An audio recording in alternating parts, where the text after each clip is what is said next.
Hey guys, thank you for watching. So today is the last day of my 8-day fast. I also ended my no water fast at 10 o'clock in the morning to make it a 24-hour no water fast. As soon as I got my bod pod done, I started drinking, kind of sipping on some water here and there. So before I get to the results, let me just talk about today. I felt good today, all day. I woke up, no headaches, no lightheadedness, no dizziness, nothing like that. I didn't really feel hunger again until about 10 o'clock as normal. It went away at 1 o'clock. I felt hungry again.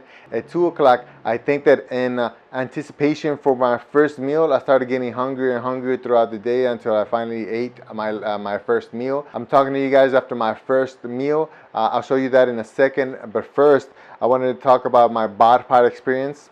So just a quick reminder, 8 months ago, I weighed 283 pounds, which was the most I ever weighed. The first time I did this bod pod, I had already lost 45 pounds. So it doesn't really tell me much about how I was when I first started losing weight. But my first bod pod, I was 238 pounds. I was 28% body fat, which equals to about 66.6 pounds. My second one was 2 months later in June. By then I was 233 pounds, so I lost a total of roughly 4.5 pounds.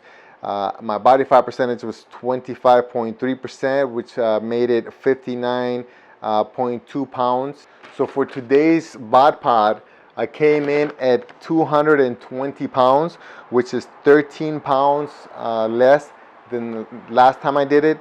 My body fat percentage came in at 24.1, which is also about 1.2% down. Out of those 220 pounds, 53 pounds are fat. As soon as I got the results, I realized that the 24-hour water fast before the bod pod actually didn't help me. If you think about it, it actually hurt my body fat percentage because that water would have been counted as a fat-free mass. So if I wouldn't have done the 24 hours with no water, my body fat percentage would have actually been lower because I would have weighed more, and therefore the 53 pounds of fat would have been less of a percentage from that. But hey, lesson learned, right? The one thing that I did like about the 24 hours of no water was that it tested my discipline. So even though I kept reaching for bottles because I was so used to drinking water, I didn't break, and I continued to do it until I hit the 24 hours. And so to me, that's a success, even though it hurt me on the body fat percentage side. Okay, so let me talk about the numbers now. Remember, I went 192 hours without eating a single thing. Now the numbers show what happens to my body for the time that I did that. Okay, so I started on day 0 after that big meal at 247.3. I'm not gonna count that because again, that was mostly food and water. So I'm gonna count day 1. And day 1, I was at 238.4 pounds. Today I weighed in at 220.4, so that's exactly 18 pounds. 18 pounds in 8 days. My waist started at 44 inches. Today it was at 42.5. It went up 1/4 of an inch from yesterday, but again, it's not very accurate, so I still consider it a win. My blood glucose level started at 107 and it dropped all the way to 81. However, yesterday and today I was at 100 and 102. Now, to be honest, right before I took the measurements, I was screaming at my daughters because they were fighting, hitting each other, and I don't allow them to hit anybody. So I was pretty heated when I took those measurements. Now, my ketones were at 2.8, which is a drop. Yesterday they were at 4.1, but I started at 0.3. So at 2.8, I'm in deep ketosis. So that's a win for me. And my last blood pressure reading was 153/86. But again, I was pretty mad when I took the reading, so I'm not gonna count that either. So those are the numbers. Like I said, I consider this a success. I didn't start this diet just to lose weight. The 18 pounds do help, but again, the challenge is how much of that can I keep off by ending the fast properly. This is gonna be my first meal. I'm excited. I've been thinking about it all day. It's not much. Like I said, I wanted it to be something keto friendly and also easily digestible. So all it is 1 whole avocado, and I put some sea salt on top of it. And this is a chicken broth, Swanson's chicken broth. It's the best one that I've tasted so far. And so that's it for after 8 days of not eating. This is all I'm gonna have to eat. So let's begin. The sea salt really helps with the flavor. I'm trying to chew it as much as possible so that it can digest faster.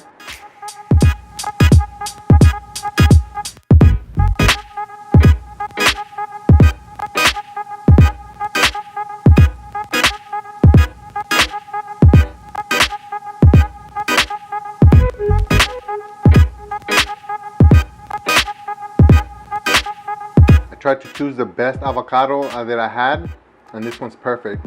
The texture is really nice. It's soft, but not too soft.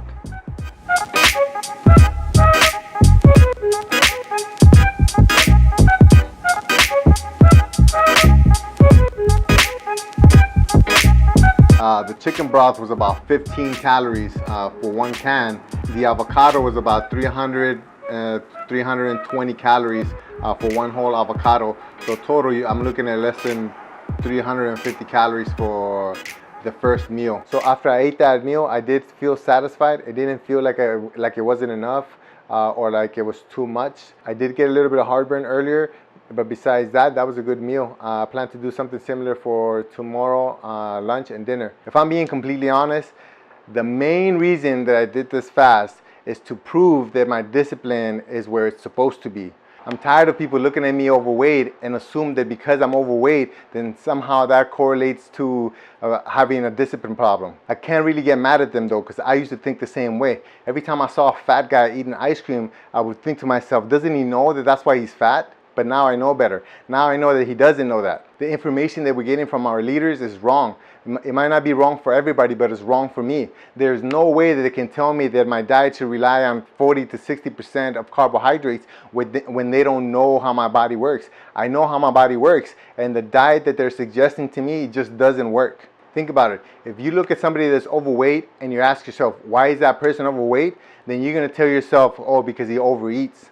Right? If you see somebody that's too thin and you ask yourself, why is he so thin? You're going to think to yourself, he doesn't eat enough, right? But that's the same as looking at an alcoholic and telling yourself, oh, he's an alcoholic because he drinks too much. Of course, that's why he's an alcoholic. But do you ask yourself, why does he drink so much? Now, when you look at an overweight person and you ask yourself, why does he eat so much? The only thing you can come up with is he has a discipline problem. But really, does that make sense? The way I understand it now is that somebody doesn't get fat because they overeat. They overeat because they're getting fat. And I know that's a hard concept to grasp, but the reality is that when somebody eats food, some of it is going to get burned, some of it is going to get stored. For somebody who's lean, most of that food is going to get used up for energy. For somebody who's overweight, most of that food is being stored. That's just how it works. That's why I eat a hamburger that's a pound, I gain 2 pounds from it. It's just genetics. It's just not the same for everybody. Look, the ketogenic diet is just a game changer for me, okay? It's not for everybody. It's not gonna work on everybody. Some people just can't even get started. Some people get started and it doesn't work. For me, that's it. That's life for now. All I can tell you is you need to either read the book, Why We Get Fat and What to Do About It, or do what I did and listen to the audiobook. But I guarantee you, if you're somebody who's struggling with weight, that book is going to change your life. It's all perspective. So anyways, that's all I have. But remember, I'm going to do a 1-week recovery video where I show the meals that I eat for this week so I can try to keep as much weight as I can off. I'm going to start out with small portions and kind of increase until I hit day 7, where I should be able to drink a keto coffee in the morning, eat a full lunch and a full dinner. So please subscribe to this channel, hit the little bell down there so you can get notifications from me. Also, leave any comments or questions below, and I'll see you guys next week.